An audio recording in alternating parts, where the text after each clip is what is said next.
All right, guys, quarter two, week 5, day 1. There is 12/15ths of a pizza left. All right, so not a whole pizza, but 12/15ths of a pizza. How many 3/10ths pieces can be made from that leftover pizza? Well, here we are. We're taking the 12/15ths, dividing 3/10ths into it, which means we're going to do the 12/15ths. Instead of dividing, we are going to do multiplication, and we're going to put the 10 over the 3. All right, let's see if we can cross reduce. Yeah, I know that 5 goes into 15 3 times. 5 goes into 10 twice. 3 goes into 3 once. 3 goes into 12 4 times. All right, so then let's just multiply across. 4 times 2 is 8. 3 times 1 is 1.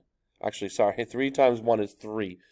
All right, so how many times will 3 go into 8 without going over? 3, 6, well, 9 would be too many, so 2 sets of 3.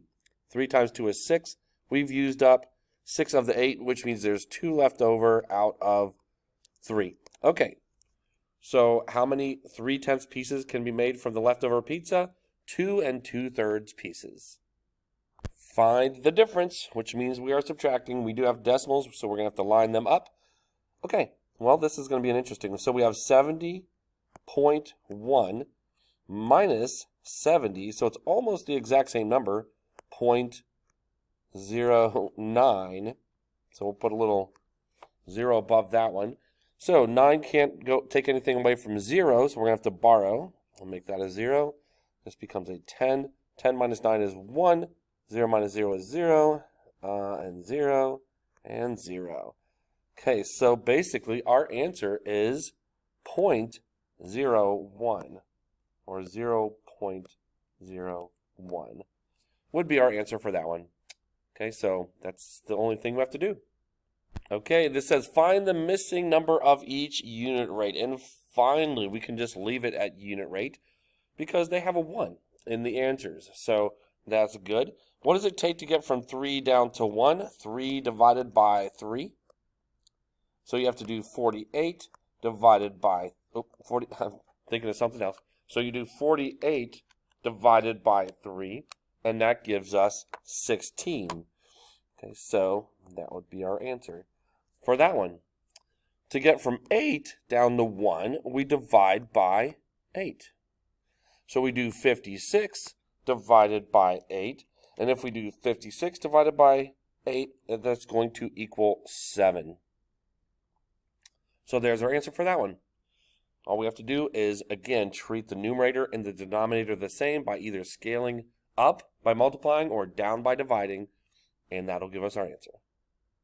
What percent is 88 of 106? Okay, so 106 is our total, so that goes in the bottom of it. And then 88 would be how much out of 106. So that would be our part. Okay, typically they're talking about part over whole amount, okay, or part over the total. All right, so to find the percent, all we have to do is find the decimal for that one. So we're going to divide 106 into 88. And of course, we're going to have to add a 0 there, right? All right, so how many times would 106 go into 80 or 880? Well, 100 would go into 800 about 8 times. So let's just go ahead and try 8 because that seems like a reasonable possibility, right? So 6 times 8 is 48. 8 times 0 is 0 plus 4 is 4. And 8 times 1 is 8. Okay, this looks like it's going to work out pretty well. All right, so we're going to have to borrow from the 8 and make it a 7. This makes it a 10. 10 minus 8 is 2. 7 minus 4 is 3. And this will be a 0. Okay, so we're going to bring down another 0. 320. Well, again, 100 would go into 300 3 times. So let's go with 3 on this one. 3 times 6 is 18. 3 times 0 is 0 plus 1 more. 3 times 1 is 3. All right, let's subtract this. 320 minus 318 is just 2. Okay, and then you put a 0 here, bring it down. Okay, so but we can probably stop because we need to get a percent this is going to be another 0, so it's really kind of irrelevant because you can't go 106 into 20. So it's going to be 0.83. Since that's the decimal, what would be the percent? Well, it's 0.83 times 100, because percent means per 100, which means it is 83%. Okay, so that's how you would find that answer. How many meters are there in 64 centimeters? Okay, so we're comparing these ratios, and we want to make equivalent ratios, basically, right? Because there's an equal sign. We want to make them equal one to the next. There's a few different ways we can do this, but the easiest one is this. So here's 100 centimeters, and here's 64 centimeters. So basically 64 out of 100 would be 64 hundredths, right? So that'd be 64 out of 100. Okay, and if that's the case, well, what is 64 hundredths written as a decimal? Well, it's just 0.64. Because here's the tenths place and here's the hundredths place.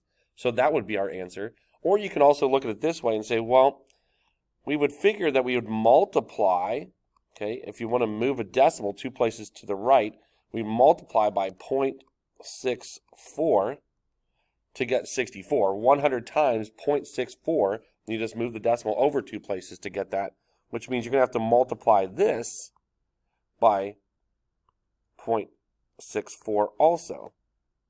And 1 times 0.64 is 0.64. So there's a couple different ways to do it, but that is how you get the answer. Write an expression. Okay, so an expression means without an equal sign. Equations with an equal sign, expressions no. Okay, write an expression that represents n plus 7. Well, I think you can make n plus 7 by doing n plus 7. And then we're going to multiply that whole thing by 3. Okay, so we're going to have to put parentheses around this. And then, oops, I didn't mean to do addition. Actually, we could put a little time sign and 3, or we could have just put a 3 there. Either one would have showed multiplying by 3. So that's it. We just do the n plus 7, which is right there, and multiply that by 3, which is right there. What is the value of 4x squared plus 5x when x equals 1? Well, that's going to be really easy. Anytime you're multiplying by 1 or putting 1 in something, it just stays the same. So let's go ahead and rewrite this. It's going to be kind of interesting looking. 4 and then 1 squared, okay, because I'm putting 1 in for the x right here, plus 5 times 1. Okay. Well, we know that we got to do PEMDAS. We know that 1 squared, okay, is 1 times 1, which is 1. And then we know that 1 times 4 is 4, so that's pretty easy. And then 5 times 1 is 5. 4 plus 5 is 9. Okay, that's all we have to do for that one. It was nice that they put x equals 1. Makes it a real easy thing to work with. 6 friends order lunch. Write an expression that shows the total cost of each person if each person orders 1 sandwich and 1 cookie. Okay, actually there's so many different ways we can do this, but the easiest one would just figure out the combined cost, which would be $4.75 plus the amount of a cookie, which we don't know, so that's x. So once we add those together, though, that's going to be the total cost if you order 1 sandwich and 1 cookie. And then how many friends order the lunch? Well, write an expression. It would be just the 6 right there. So it's not asking for him and his friends, so just 6 would be the answer. And that's probably the easiest way to do it. There is another way. I'll write it out and kind of explain it real quick.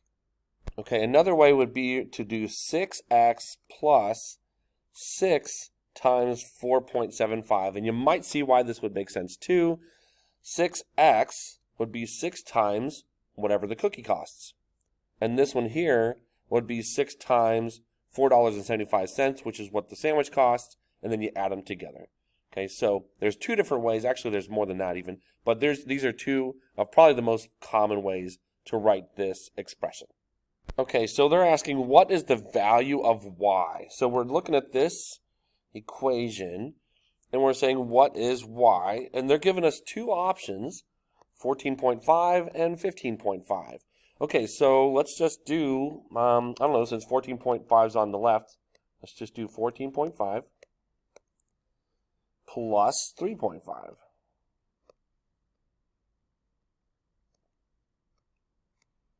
Okay, 5 plus 5 is 10.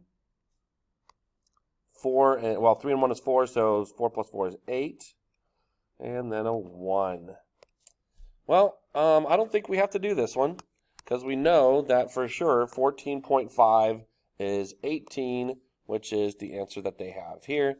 So this is the number that we would plug in for y, is 14.5, not 15.5. And that's all you have to do for that one.